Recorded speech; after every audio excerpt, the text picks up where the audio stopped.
Hlavne ide o to, že pes musí sledovať majiteľa, ne majiteľ psa. Kým privolanie poď sem nie je na 100%, stále ju treba mať na dlhej flexine. Ja ju teraz nemám na dlhej flexine, pretože ona ma sleduje. Ako náhle sa otočím a idem preč, tak ona už to zistila a šikovná, šikulka. Áno, ideme, voľno.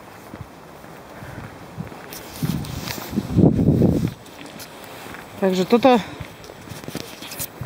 vy kým ju nebudete mať presne naučenú na to, že k vám dobehne vždy na 100%,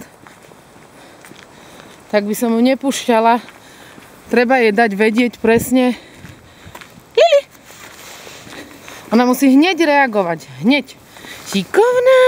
Tak, treba pochváliť. Áno, šikulka. Áno.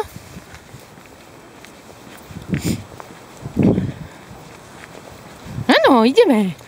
Ideme. Ona je v tomto úplne skvelá.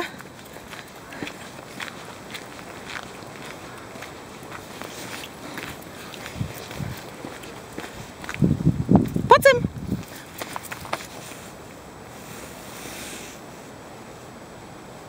Šikovná. Šikovná, zostaň. Teraz čaká, čo sa bude diať. Zostaň, Lia. To bola moja chyba, lebo som od nej odišla. Šikulka, no. Voľno.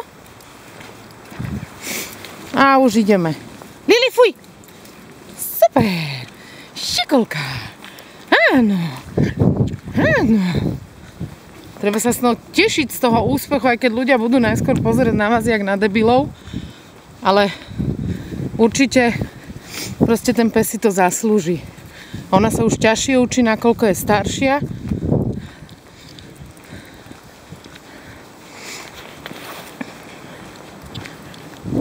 Lili, ideme! Wow! Ona aj keď niečo vždycky ňuchrí, to každý pes ňuchrí, tak ako náhle ho zavolá jeho majiteľ, tak pes musí všetkého nechať a proste fičať za ním. Poď sem! Fešanda! Šikovná! Šikulka!